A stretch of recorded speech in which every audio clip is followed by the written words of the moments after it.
आप सभी भाई लोग बहन लोग सब ठीक है क्या?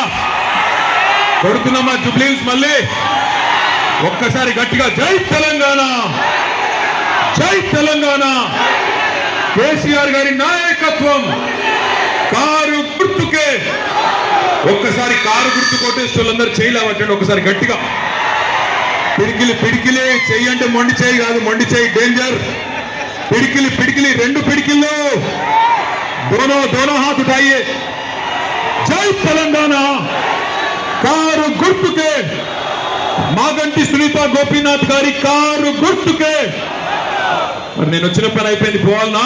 మీ అందరి ఆశీస్సులతో 14 నవంబర్ నాడు మాగంటి గోపీనాథ్ గారి సతీమణి కాబోయే జూబ్లీహిల్స్ నియోజకవర్గ శాసనసభ్యురాలు సోదరి శ్రీమతి మాగంటి సునీత గోపీనాథ్ గారికి, అట్లాగే వేదిక పైన ఉన్న వారి కుటుంబ సభ్యులు మాగంటి గోపన్న బిడ్డలు అక్షర దిశర వాళ్ళ అబ్బాయి వాత్సల్య, అట్లాగే మా తమ్ముడు జూబ్లీహిల్స్ మాజీ శాసనసభ్యుడు వాళ్ళ కాలికి బల్పం కట్టుకొని సునీతమ్మ గెలుపు కోసం తిరుగుతున్న సోదరుడు పీజేఆర్ వారసుడు విష్ణువర్ధన్ రెడ్డి గారికి,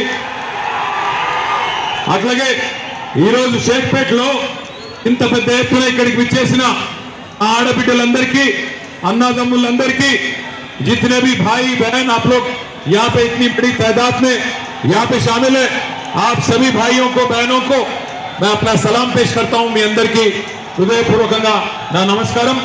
మీ జోష్ చూస్తుంటే, మీ ఉత్సాహం చూస్తుంటే గెలుపు పక్కా, మెజారిటీ ఏంది తేలాలి గంతే అనిపిస్తున్నది. అంతేనా? పక్కానా? మోసం చేసిన డోకేబాజ్ కాంగ్రెస్ కు బుద్ధి చెప్దామా? పక్కా. ఒక్కసారి దయచేసి మీరు ఆలోచించాలని కోరుతా ఉన్నా. సరిగ్గా 2014 జూన్ నెలలో తెలంగాణ రాష్ట్రం పెద్దలు కేసీఆర్ గారు సావు నోట్లో తలబెట్టి కొట్లాడితే మన రాష్ట్రం మనకు వచ్చింది. రాష్ట్రం వచ్చిన నాడు మనకు ఎన్ని రకాల నైతికరికి అవసరం, ఏ పరిస్థితి ఉండేనో ఒక్కసారి గుర్తు తెచ్చుకోమని చెప్పి నేను కోరుతా ఉన్నా.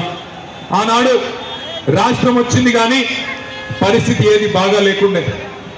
రాష్ట్రం ఆనాడు 85,000 కోట్ల అప్పుతో మనకు కాంగ్రెస్ పార్టీ వాళ్ళు అప్పచెప్పినారు. కరెంటు లేదు, తెల్లారు లేస్తే హైదరాబాద్ లో ఇన్వర్టర్ లేని దుకాణం లేదు, జనరేటర్